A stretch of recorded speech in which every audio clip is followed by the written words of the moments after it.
holistic health and the resilient soldier at home station. This panel is designed to address the role of holistic health and spiritual readiness on harmful behaviors. We'll have Chaplain Colonel Nathan Kline, Director of Training and Leader Development, Religious Leader Academy, the U.S. Army Institute, Fort Jackson, South Carolina, to moderate this panel. Chaplain Kline serves as Director of Training and Leadership Development at Fort Jackson. He has a Bachelor of Arts in English, Religion, and Philosophy from Florida Southern University, a Master's of Divinity from the University of Chicago, a Master's of Science in Conflict Analysis and Resolution from George Mason University, and a Doctorate of Ministry from Wesleyan Theological Seminary. After serving an enlistment as an armor crewman and a 2-year mission for his church in the Philippines, Chaplain Kline has served commanders, their soldiers, and their family members at all levels from battalion to corps, to include combat and operation deployment. Chaplain Kline, the floor is yours, sir.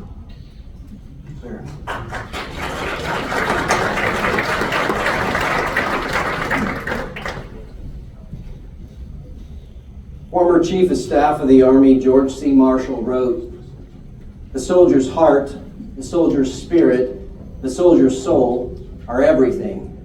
Unless the soldier's soul sustains him, he cannot be relied on and will fail himself, his commander, and his country in the end." In October 2020, the Army fully revised and expanded its doctrine on physical fitness when it published FM 7-22, Holistic Health and Fitness. Army Commanders' Holistic Health and Fitness programs consist of 5 domains: physical readiness, nutritional readiness, mental readiness, spiritual readiness, and sleep readiness. Soldiers' readiness in each domain occurs through an ongoing process of both assessment and development. To be healthy and fit is to be resilient. It is to be ready. Is there anything more essential to the Army's readiness to fight and win than soldiers' holistic health and fitness? Weapon systems? Logistical support? Superior strategy? Sure, each of these is essential, no question. However, who mans the weapon systems? Who runs the logistical support and sustainment? Who designs and executes our winning strategy? Soldiers do. And for each of these to have their essential impact on mission success, our soldiers must be resilient and ready to fight and ready to win. Resilience and readiness is not a static quality. It must be maintained, if not enhanced. Commander's approach must be holistic. There are some obvious ways these readiness domains relate to one another, but we are asking our partners to help us discover some of the not so obvious intersections between the readiness domains. We invite you to help us discover creative approaches to developing holistic health and fitness that enhance soldiers' readiness to overcome harmful behaviors and to fight and to win. Our senior leaders have given us the mandate to be ready for large-scale combat operations. And while it has been generations since our nation has fought a war of such scale, and though technology and strategy have significantly advanced since then, there are some things we do know about such a large-scale fight and the type of readiness it demands. It will push us to our limits, if not beyond. A holistic approach to readiness will help ensure we are optimally ready. We cannot wait to improve. Again, we need help better identifying and creating opportunities to develop holistically. To General Francis' earlier point, I'd ask you to note that FM 7-22 defines spiritual readiness with sufficient breadth that it applies to even those soldiers who do not identify as religious, such as our atheist and agnostic soldiers, but also with sufficient precision that it includes principles and practices for developing spiritual readiness that honors all soldiers, whatever religious or moral tradition strengthens them. Spiritually ready soldiers have, quote, the ability to endure and overcome times of stress, hardship, and tragedy by making meaning of life experiences. Ladies and gentlemen, each of our 4 panelists will take a brief moment to introduce themselves. You know, at first I was just going to say, hey, Sergeant Major's in the Army. That was bad. So I didn't do that because I got Dan Daly. He's always staring at me like, hey, Tony, you're the 15th. I was the 16th. So, former Sergeant Major of the Army, love to be here. Thank you all for having us. This is a wonderful forum. And for those that was there, and I was the moderator for the DoD Holistic Health and Fitness. Was anybody there for that one? Okay, I am not going to take off my shirt. I do not have Superman. If you were there, you know what I did. So I was like, hey, are you going to do that again? No. So I thought about this and how important this panel was to me. And I was like, why would I be on this panel? I said, well, it's maybe I spent 36 years in the Army. And then I was like, well, maybe that's not it. And then I thought, well, I don't have a doctorate, but I got a master's in combat. And there's probably some PhDs in here, but I'd tell you I got 5 years of combat. So I think it started in 1990 and then it ended in 2014. So all the way from almost private to Division Sergeant Major in combat. So when you look at fitness, how do you train for that? I trained that way my entire life. But there's a couple reasons maybe you want to be here was the Army Combat Fitness Test. I say General Milley, who I think is a wonderful man and a great officer and a great leader, was the grandfather of the Army Combat Fitness Test, and then I was the father. I had to, Dan, you left me that one. And the Secretary of the Army, at the time, Ryan McCarthy says, "Get us the ACFT."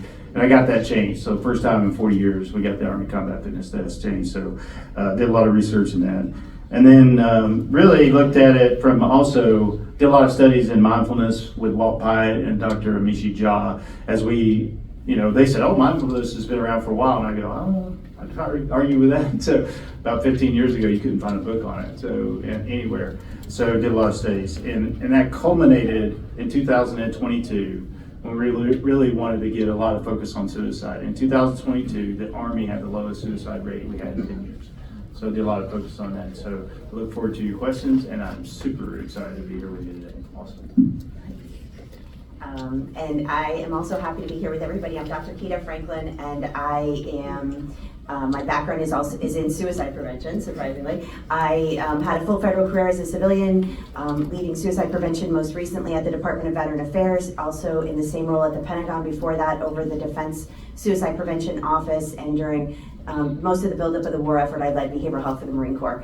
And now I am the chief of behavioral health at Leidos, where I'm working on these issues from the other side of the fence, but continue to be dedicated to active duty and veteran mental health and suicide prevention. Thanks, Doc. My name is Spencer Posey, and I'm the lead scientist for the human performance team at Booz Allen Hamilton.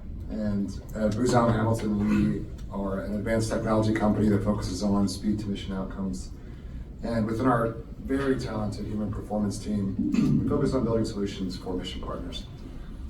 Before that, I was the holistic health and fitness lead for the 3rd United States Infantry Regiment here in Arlington, Virginia, which is such a special unit and has a big place in my heart. With a unique mission, we share the Army story with the nation and the world, and then we also lay our brothers and sisters to rest in Arlington National Cemetery. I stood the HF program up from scratch for that organization because we needed it severely. And we succeeded through collaborative partnerships and relationships with amazing institutions like Walter Reed Army Institute of Research, DEFCON, givenhour.org, and the Armed Forces Wellness Centers. I've been in human performance in academia, industry, and military for about 14 years. And I've served in our amazing Army twice, first as a National Guardsman and most recently as an active duty infantryman. But those are really the what and the where.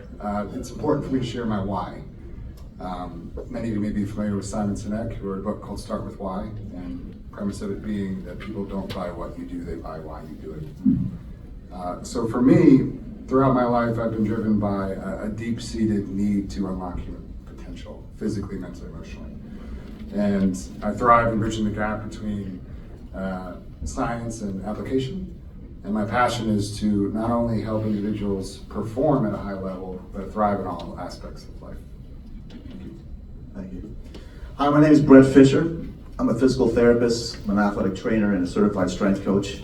And been blessed to have a career where I started at University of Florida, go Gators, and did football there. Wrong time. I started a little thing there. All right, but I had an opportunity to work throughout different sports, New York Jets, and then I went to the PGA, Senior PGA, European Golf Tour. Then I went to the Chicago Cubs for 3 seasons. Then I went down to Phoenix and worked with the Arizona Cardinals for 15 years. At the same time, I owned a facility called Fisher Insitute. It was 24 years of outpatient orthopedics, and I saw the general public as well as top athletes from Roger Federer to Randy Johnson, the big unit, and things like that. At the same time, I was doing consultant work with baseball teams and hockey teams as well. After my contract was up with the Cardinals and I sold my business before COVID, which was a blessing, the Detroit Lions called me. I'm now the Director of Player Health and Performance at the Detroit Lions. It's probably been my biggest honor to work there. When they found out I was speaking here, the administration, the coaches, and players were so excited. We really honor the military, the Detroit Lions, and a lot of what we're going to talk about today, I'm very fortunate to work with a leader named Dan Campbell, our head coach, who our motto is grit. It really is resiliency. So hearing the things I hear now, I'm actually able to live out some of the things I've always wanted to do with a man that really understands resiliency. So what an honor to be here, and thank you.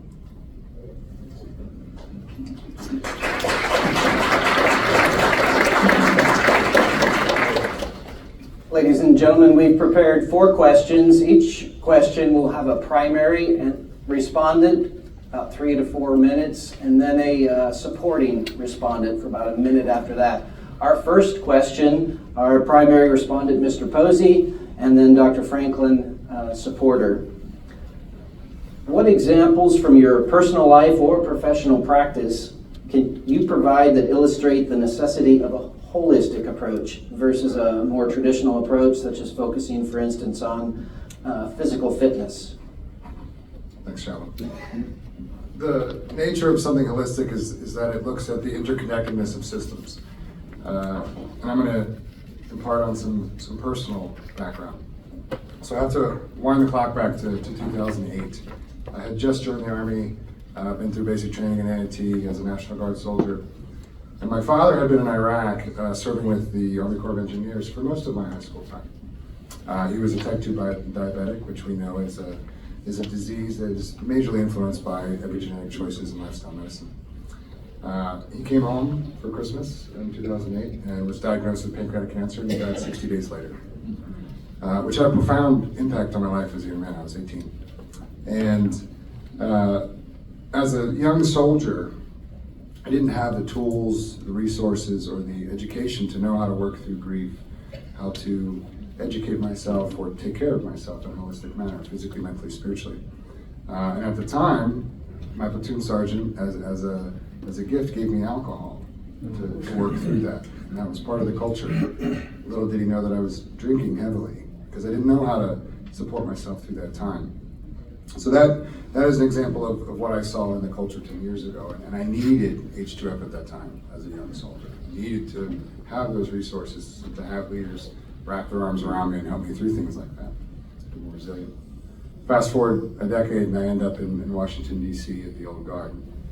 And I was a casket carrier in Arlington National Cemetery, which is a very profound job, a very somber job, putting our brothers and sisters to rest. And at the time, I was 30, and I had spent a decade educating myself on how to improve mentally, physically, spiritually, emotionally.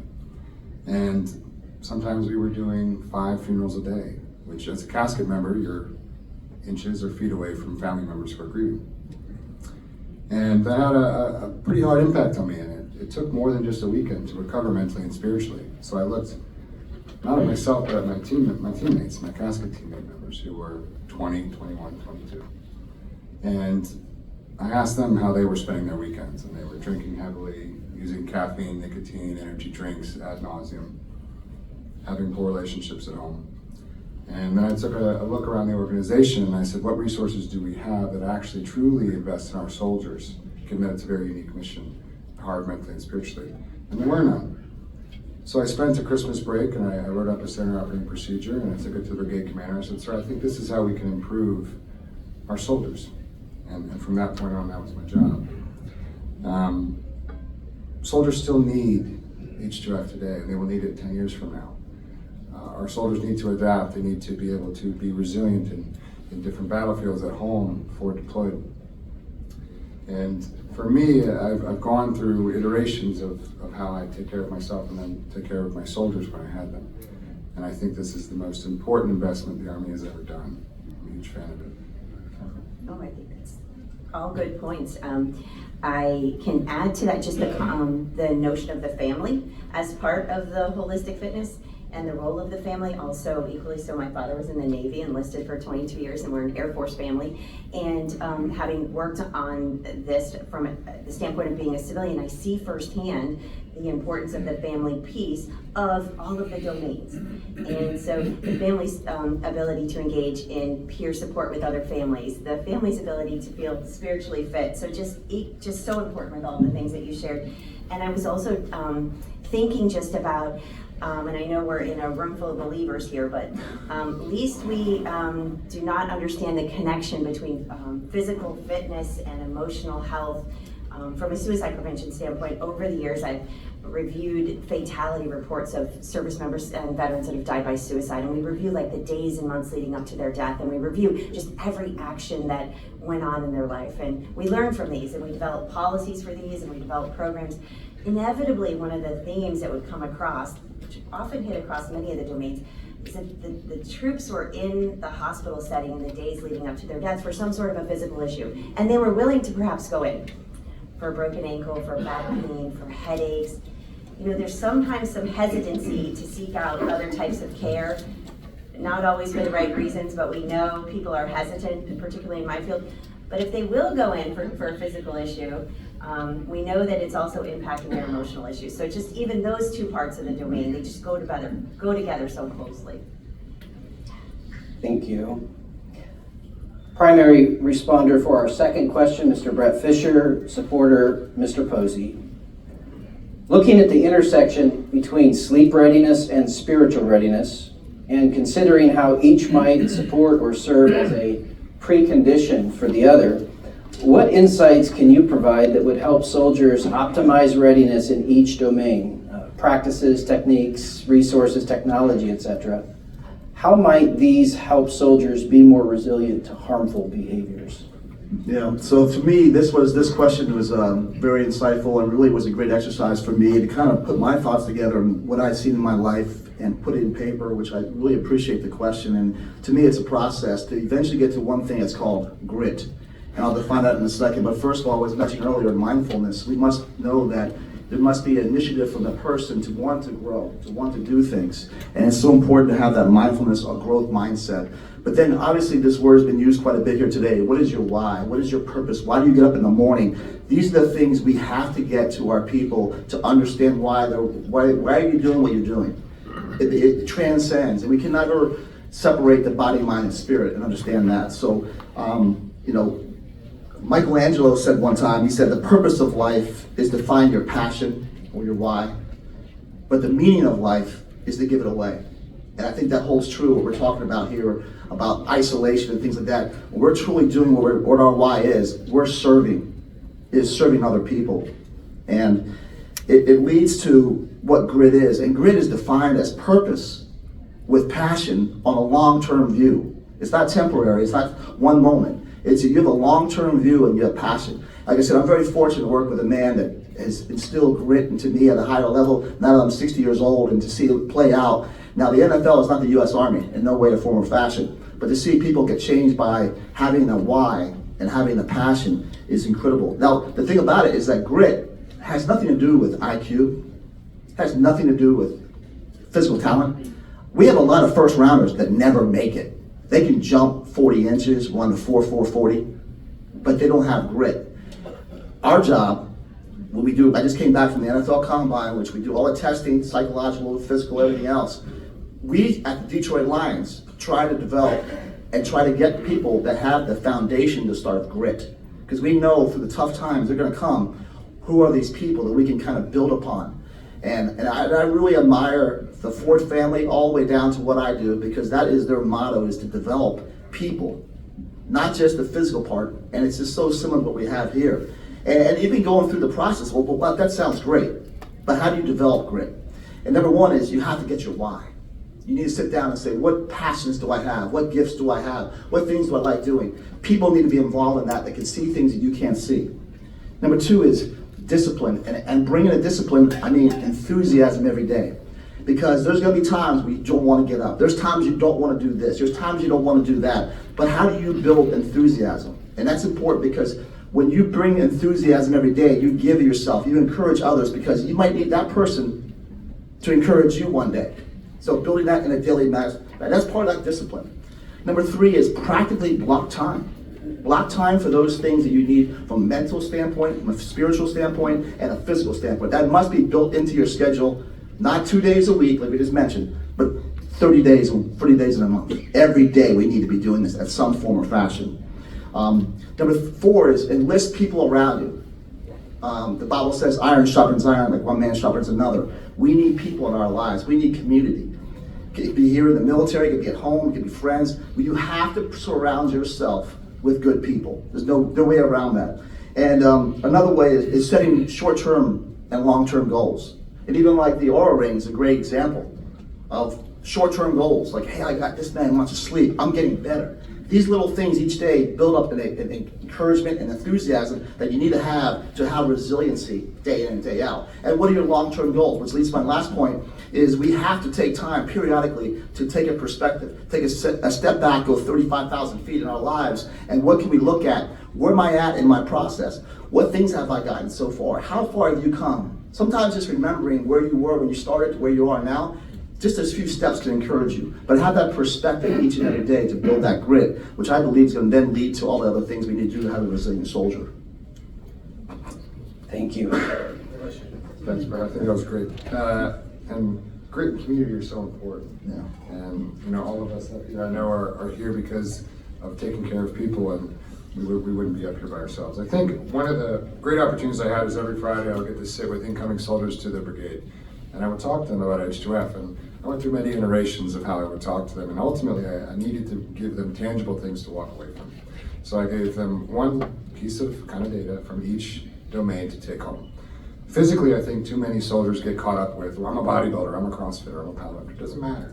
Right? We need to think about movement patterns. So can we get soldiers to squat, hinge, vertical press, vertical pull, horizontal press, anti-rotation, carry? Can we get soldiers to do those things once a week? Right? That's going to be a starting block for how we prepare physically healthy soldiers. Nutritionally, soldiers eat a lot of protein. They don't know about a lot of the other micronutrients or macronutrients. I come across a lot of soldiers who just eat chicken. Yeah, who just eat chicken or protein shakes. So, we would do some tours around the commissary, and I'd say, hey, let's pick one vegetable and one fruit. Let's get this week. Sleep. How do we teach soldiers how to sleep or set conditions to sleep in their barracks? The Army loves acronyms. SLANT, surface, something that's firm and flat. They don't always know that. Light. What kind of light do we need? I always tell soldiers the best thing I ever got off Amazon was a $17 sleep mask. I look like a princess, but I sleep amazing. Air. If they have the ability to buy, an air purifier. We live in DC. Air isn't always pure, so buy a small air filter for by your bed. Noise. 30 decibels or less. There's pink noise, brown noise, white noise. Pick your poison, but don't go to sleep with the TV on, so Billy Mays wakes you up at 3 a.m. And then temperature. What's the optimal temperature for a soldier to sleep in, or a human? 66 to 68 degrees. Simple things.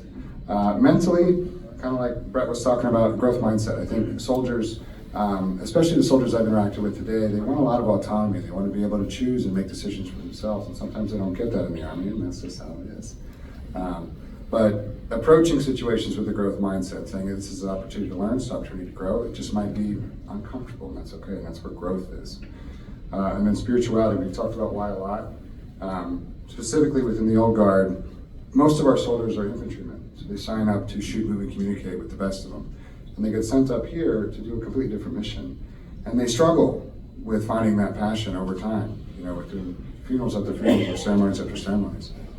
So we would have little huddles where we remembered our why. Why did we serve? Why did we join? All of us had a reason. We know. I mean, we just have small little 5-minute conversations. And I think reminding folks of that is a way to keep them involved, and hopefully those are 5 tangible takeaways. Our primary responder for the third question is SMA retired Grinston, and supporting responder, Mr. Fisher.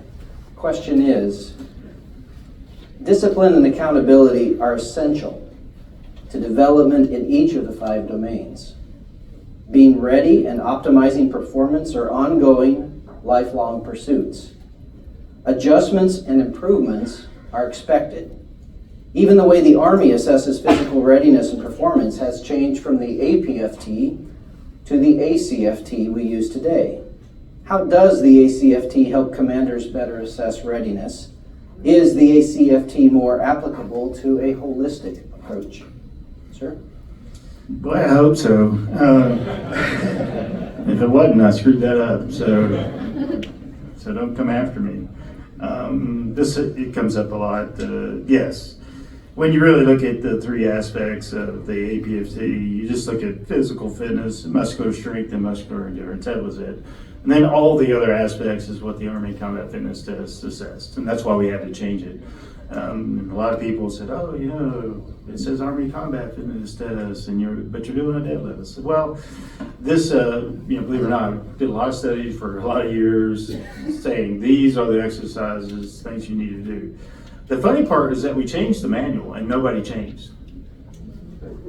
So we literally wrote a new manual and all these things. Climbing drills have been in there forever. Nobody does them because we never changed the PT test. So in order to get us to do holistic health and fitness, we had to actually change the test. Because nobody would have ever, you wouldn't have holistic health and fitness if we didn't change the PT test.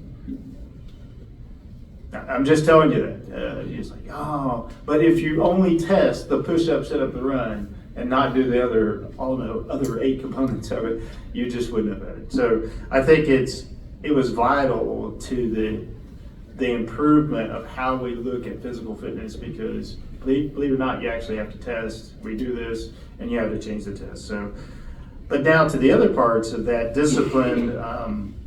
I get this all the time when I was the Sergeant Major Army. It's like, how do you become the Sergeant Major Army? Normally I would say, whatever you do, don't try to be the Sergeant Major Army. And I would say that, you're gonna make people mad. My job is to tell you the truth, whether you want to hear it or not, and then that would make people mad. So that's why I said that. Don't try to be the Sergeant Major Army, because somebody's gonna get mad.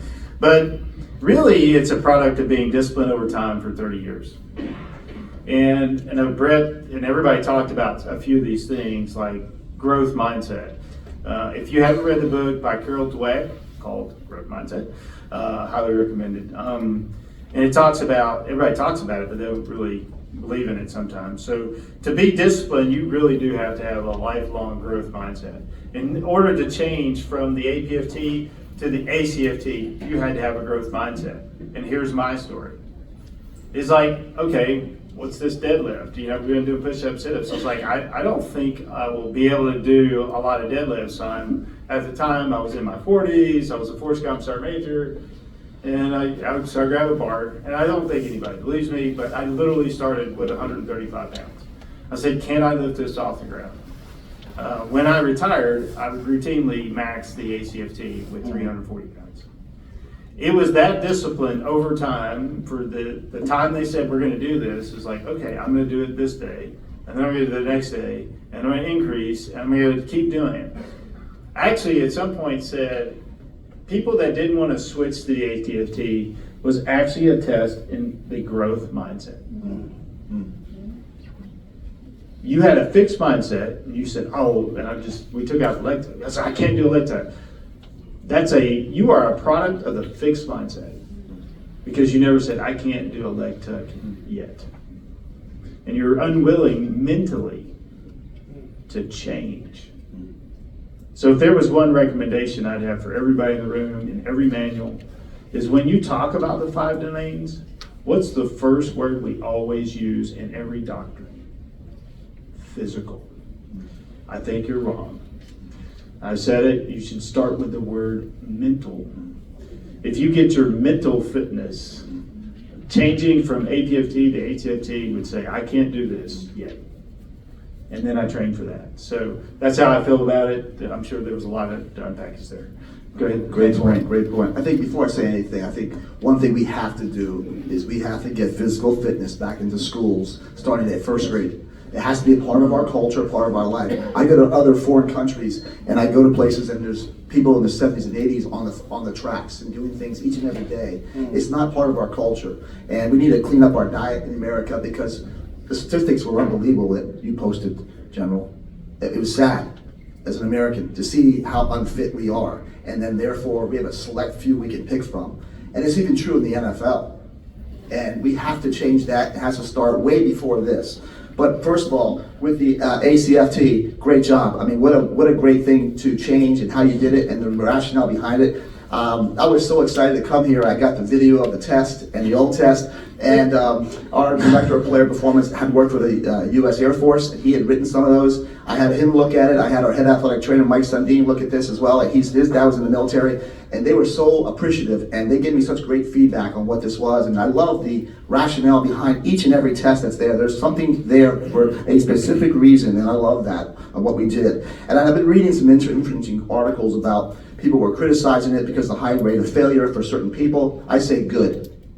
Good. That tells us where we're at. Did you record that? I just can we timestamp that part like right there? I'm gonna go. I'll make sure I play that back every time somebody yells it. But it's going to allow us to look further, and that growth mindset that you said, this is the first start. How can we make this better? How can we get those people not to fail? I'm not talking about females only, men included, especially some of the when you bring your knee to your arm up. Those we've got to get better at that. And the H2F program that you're doing, amazing. That's where my suggestions lie, in that you develop those things. Unfortunately, that should happen when they're younger, but we have to do it now to do those. But some of the things, if you don't mind, that came back from me from our experts at the Lions, is we would like to see some type of flexibility assessment looked at the ankle, the hip, the thoracic spine, and the shoulder. I do this, every player that comes to Detroit Lions, I actually do a screen, I call it. Takes about 8 minutes or so, 10 minutes on each and every player, because we've identified certain nuggets, so to speak. Nugget meaning key indicators of potential injury. And what can we do to elicit that to improve so we have less injuries? Number two is number one is looking at the ability to crawl. That's one of the things on there. I didn't see crawling on there. I think, what I know in the military, crawling is another one. And also some type of agility. And I know that's been discussed in the past in that test. I saw some of the things that were initially considered for the ACFT development. Some things were left out, but I think we're on the right track as a country, and I just think we need to continue as that growth mindset to continue to tweak this a little more and more to get more specific. And not to break any protocol, and and that's the point with the ACFT. And I've had a lot of conversations about it, even when I was traveling the other day. And one guy said, "Well, why don't we go back to APFT?" I was like, "Why would you want to do that?" And he's like, "Well, I think 42 push-ups is, much harder, because that's what he had. I don't know. He did more push-ups. He thought it was better." And I go, "Okay, I got a question for you." I said, "Do you ever max the APFT?" He said, "Oh, absolutely." And then probably everybody in here will raise their hand. I said, "You'd wake up, yawn a little bit, and then go score the max score you'd have the APFT." So that same person that said, "Should we go back to the APFT?" I said, "I got one question for you. Did you max the ACFT, like right now?" What was the answer? 100% no.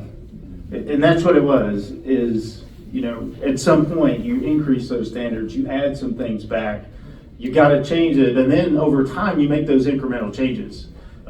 And then my point to him is that most people don't max it. We made it hard at the top for a reason, to keep you with that growth mindset. Dr. Franklin is our primary, and then SMA, retired Grinston, our supporting comment for our fourth question. How does the emphasis on the holistic aspect of holistic health and fitness optimize readiness and resilience? For instance, how does a holistic approach help improve soldier resilience and reduce the risk of suicide? Yeah, and I so appreciate this question because it's like the one that I obviously care the most about when we think about the mental health aspect of holistic health and fitness. One of the things that I talk a lot about when it comes to this is just the idea of knowing across all the domains of holistic health where you're doing well and perhaps where you need some work. And so if physical fitness is in a good spot, what are the other areas that you might need to bolster up? And it's just about having that insight into those areas and knowing that when we can execute holistic health fitness in such a way that we're getting after multiple cylinders at once in that sweet spot, then we know we're doing good work. So for example, when people are doing their physical work and they're doing it together and they're getting after the connection and the social support and the peer support that the Army is so known for and leading the way on that, then we know that that is incredible. When they're doing it outside in nature and they're connecting in a spiritual way, all three of those cylinders working all at once, and they're doing it also with a lesson on nutrition, all bundled together, that's when we know that we're doing our best work. And so as a clinician, I'll tell you, over the years, people have relied a lot on mental health alone for this part of health and fitness.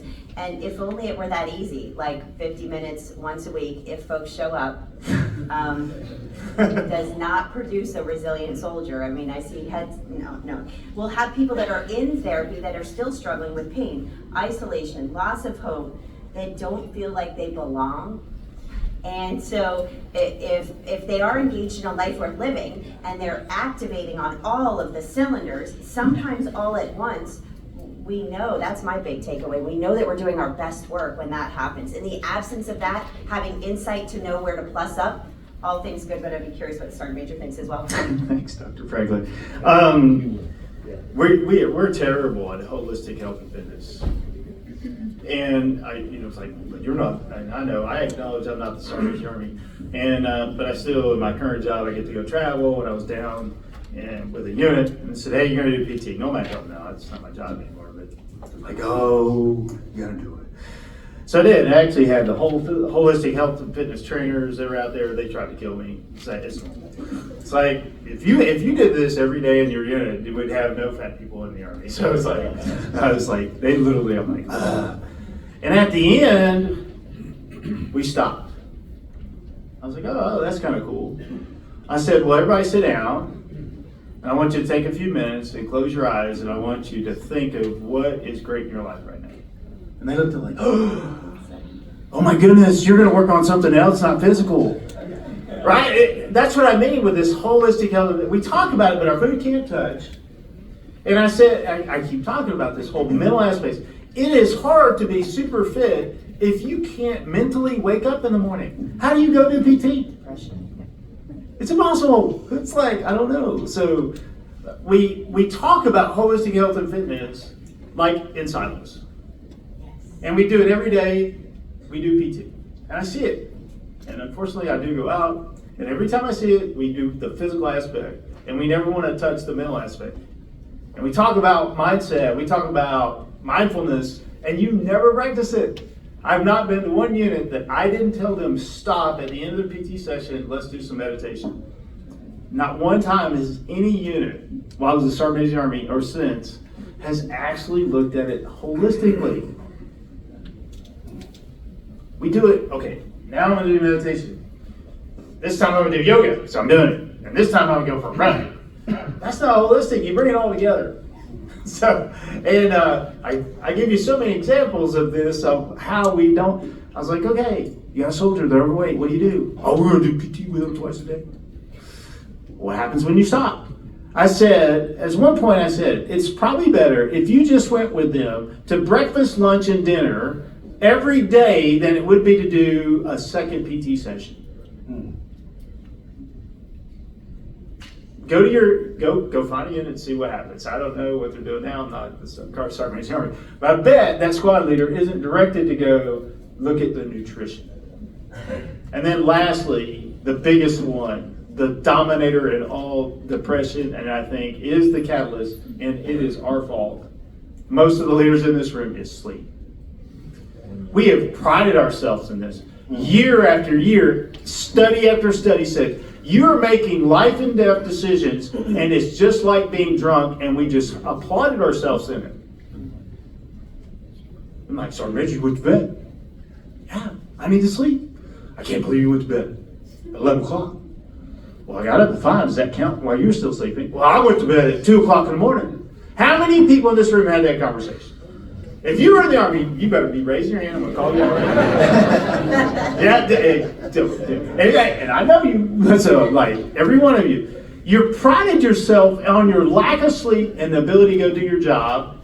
And then when the investigation comes, you're all sitting there well rested going, I can't believe that commander made that decision. You are wrong for questioning them because they were sleep deprived. You fully sleep. You're sitting here looking at this thing going, I can't believe they dropped that bomb, or they shot, or they did this. Well, they were all completely exhausted. They had no sleep, and they were out there at 2 o'clock in the morning doing a mission, and you can't figure out why things went bad. So are we really looking at it holistically? Did we say, how much sleep did you get last night? Or did we go for a run? So I think I agree with wearables, but soldiers go do crazy things with wearables, put it on their dog or something. That was me. It's like Sergeant Grinston would have been like, yeah, watch yourself. When Dan was my first sergeant, like, hey, you got 20,000 steps. I sure did. I really truly think when you look at suicide, when you start to look at it holistically, and start with the big one with sleep. Second is start with the mental aspects. Did you sleep last night? And then don't be afraid to say, okay, you didn't sleep last night. Okay, stop. We don't, like how many times have you told somebody, I didn't sleep last night, do not drive the tank? We don't. So we show ourselves how to go sleep deprived, then you go sleep deprived, and you sleep deprived, and then you're sitting here, and then you're retired and goes, hey Tony, man, you look so good. And what's the first thing I said? You don't ever say, hey man, you just want to sleep more. When I looked at what we were doing with all the suicides, when soldiers weren't getting enough sleep, you throw in some alcohol, you throw in somebody yelling at them, they can't keep up on the run. They go home, their wife leaves them. We never actually went upstream enough to find out what started it. We were all the downstream. Oh, you were late for work. And then that spirals into somewhere else, and we never want to say, hey, would you just go get some rest? And I think if we did that as a military, if we changed that mindset, I think our suicide rates would get even lower. But again, we pride ourselves in this thing of I'm so strong because I didn't sleep, and I have not seen people get that out of their culture.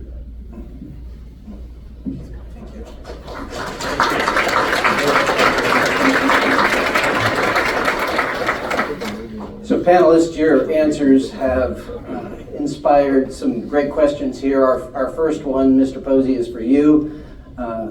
Miss Carolyn Moose, Stanford, USA basketball, WNBA health coach. Hope I got most of that right.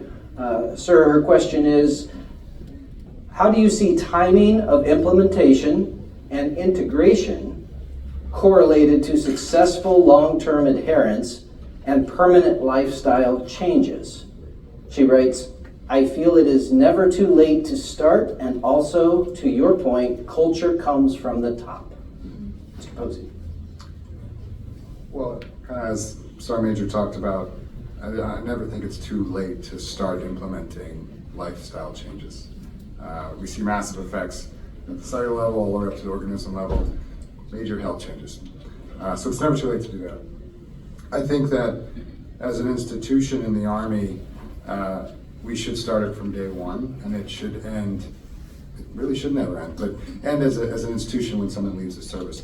That is what I see for H2F is yes, it's valuable to see the acute performance increase of a soldier, but the win for me is when they take those principles and those techniques and they take them home and they share them with their spouse and their children, and then we get healthier family units, and then issues go down. And then when soldiers prepare, to optimally be mentally, spiritually, physically, nutritionally fit, they're not engaging in restful behaviors, or they're less likely to, at the very least.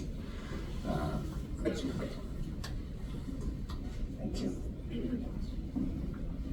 Dr. Franklin, from Adam Martin, who identifies as a suicide attempt failure. Why do we continue to punish soldiers by imprisoning them when they finally have the courage to talk about having suicidal ideations? You must realize that the promise that a therapist is a mandatory reporter is the biggest roadblock to people getting help, and that in the Army help can be the worst thing, help in quotations, help can be the worst thing that ever happens to someone. He says, it was for me. Well, I appreciate the question, and I don't know Adam, but also it takes a lot of courage to share that lived experience with a group like this. So thank you for being willing to put that out there for folks and just recognize the complexity of the issue, because he brings up a good point. People raise their hand, they ask for help, they go in, now suddenly they're, troops talk about, you guys know this better than I, their weapon is pulled, they're off profile, they're not on PRP, if that's still the language we're using. So it is definitely a sticky issue, and especially for clinicians, right? Harm to self or others, mandatory report, we gotta get help in. We're seeing this at the national level as well with the rollout of 988 over the last few years, where there's now the 3-digit number. And when people are at risk, the authorities are going to go in, and the courts have, the systems have done a lot of good work to try to eliminate some of this, but it is absolutely not perfect. So I think when leaders understand the nuances associated with risk, and when we can bring in the lowest level of care, vice like bringing in the authorities and having like law enforcement show up at someone's house. The other side of the coin, people will tell you, if they're there with a firearm and they're at risk, I've got to get law enforcement there. So there's no clear answer to this one. I do say that suicide should never be associated with any way, shape, or form of punishment.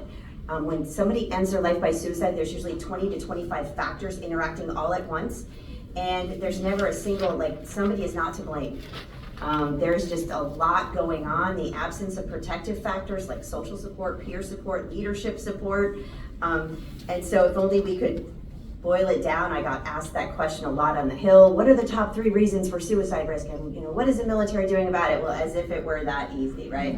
So I just say we shouldn't be punishing people. We should be recognizing their vulnerability, getting them the lowest level of care to get them safe and stable without overdoing it in such a way that we make the risk even further. I will say one last thing too, is what I've seen in those cases when the system overdoes it, is they will stabilize for a short while and then they will end their life by suicide. We see that in the fatality reports, where they came out of psychiatric care because of a big, huge blow up situation. Quote unquote, the command thought they were well for a bit, and then you'll see it the days later. So just know that those are tough gray, we're living in the gray on that, and when we can help people with a lower level of care and recognize that safety rules the day, we'll do our best work. It's a complicated one. Others might have something to share. If I may, very quickly, Dr. Franklin bring up a really good point, and right when I was leaving, we actually looked at this whole get out of the care program, and we found that you were more at risk to commit suicide after you had care. And when we looked at it, we're like, why? What happened? Well, guess what? I actually went over to the inpatient care at Fort Belvoir. There's no phones, there's no internet, there's no contact. They're fought and they're just isolated, and they're really working on themselves. They go for walks. We're not actually solving the problem they got in there in the first place. So the command says, yeah, doc says they're good. But because you just got put back in that same environment, because we thought, well, and again, thank you for being brave enough to bring us that question. You got there for a reason. We go, yeah, we're the chain of command, we don't know, but now doc says you're good, and they release you, so what am I supposed to do? Well, you never solved the problem, what got them there in the first place. You just isolated them, and they're actually more at risk when they were released, and the chain of command was like, well, I don't need to spend more time. So when I left, we were really trying to work on a program that actually got them back in their house, and then would actually spend time with them in the environment where they were, as opposed to isolated. And since I'm not the Sergeant Major. I don't know how that ended, but I still firmly believe in it, and I just wanted to make sure we got Yeah, and imagine the feeling that you got care and you got out and you're still struggling. Like, clearly something's wrong with me, because they even put me to Fort Belvoir. I spent this time and I'm still struggling. And now I have to reintegrate my unit, and you all know that I was over at Fort Belvoir. And so that also angst people's anxiety over the issue too. We recognize many of your questions aren't questions so much to be answered Yes, as I wish there was an easy one for that. maybe we refine the question. And as a chaplain, and most of you in the room know, chaplains, depending on their authority, they may be National Guard or Reserve, but if they're on active duty orders, active duty chaplains have complete confidentiality. That's a good point. There are no exceptions. This often makes chaplains the best first resource, right? And we're talking about holistic. The integration between the professional teams that a commander has at his or her disposal is really key, and that collegiality between ourselves as professionals, the trust between ourselves, will help give greater confidence to those in a commander's formation and those family members. Mr. Fisher, if I may, this next question relates the life of the professional athlete with the life of the professional soldier, and a comparison between the two. The question is, sir, in your experience working with pro athletes as a demographic, can you outline synergies with military demographics, work ethic, mental and physical demands, and the transition post-pro playing years, and how this reflects transitioning to a civilian sector? That question is the answer in itself.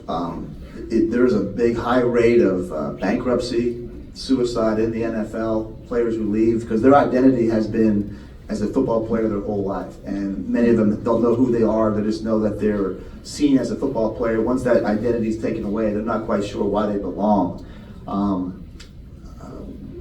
I always say this, many times the military and the NFL are compared, and I always say, one of my worst days professionally was in 2009. We were playing the Pittsburgh Steelers in the Super Bowl, and we were winning the game in the last seconds, and 3 of our players had missed assignments. We lost the game in the last second.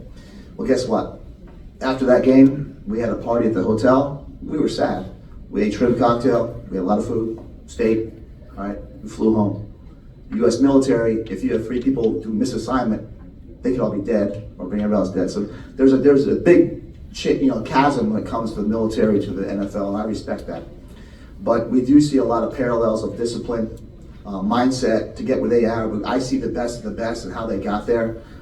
With that said, though, it is a big issue, and there are people now trying to work with our players to transition out. I personally do that quite a bit. I always ask the question, every one of my players, I get to know them. Hey, what do you want to do when you retire? And some of these guys have made $120 million. They want money. I go, that's what I'm asking. What do you want to do? You can have money and then be bored, and that's when they get in trouble. And I really start that process, and we're very fortunate. We have a staff of 2 people that are counselors. They're there every day. And we also have sports psychologists. And I'll always come back and tell them, hey, I'm having some conversations, and I'll tell the player, I want you to talk to our sports psychologist just to talk about what your transition is out of there. And I always use Larry Fitzgerald as an example. He was a receiver for us with the Arizona Cardinals. And he learned golf. I go, Larry, why are you learning golf? He goes, I want to meet important people. You can meet them on the golf course. They're not going to take a meeting from me. They're busy. But they're going to play golf. So I'm going to learn how to play golf. And you see him now. He's at A&T. He won the tournament, which is amazing. But he taught me a lesson that I use for a lot of players, that to really spend time to think about, what do you want to do next? And what I'm getting at is, what is your why? You're a football player. That's not who you are. That's what you do. And getting that to start. And I'm very fortunate in Detroit Lions that we have people there that try to help these players transition out of the sport. Sir, thank you. Ladies and gentlemen, in the interest of time, we'll conclude. I will share with you what I took down just to be a few highlights as they struck my heart and mind from our gifted panel of experts. Caring for each other includes the level and the quality of trust that allows us to get into that personal space and to ask someone, how are you doing? And to do that in a way where we don't need to say, we don't need to preface it with an apology or, hey, I'm just asking. It's clear. Caring for one another is a genuine aspect of caring for ourselves. There is no scenario where within our team of teams, the other team loses and we win. We are inextricably connected in that sense. So profound, Mr. Fisher. Obviously, it hit my chaplain's heart to hear you cite the meaning of life is to give it away. And the way that we give it away, we take an oath, of course, to support and defend the Constitution. In spite of the richness of our religious and philosophical and moral traditions, that brings us together, that willingness to support and defend with our very lives. To me, it is what inspires and brings us closer together around, if you will, that campfire that Chaplain Green mentioned earlier. And then it's interesting, I'm sure you'll see that the ACFT, SMA was a forcing function, right? It was that mechanism of accountability. And then you also mentioned, but over the course of 30 years, there's this larger sense of accountability. There's no single tool or test that's going to keep us accountable for that lifelong pursuit of excellence, living to the fullest of our traditions, being the healthiest. If we can't identify our why, if we don't know to whom and to what communities we are accountable, then we ought best to recognize what those are. Ladies and gentlemen, will you please join me in giving our panelists applause?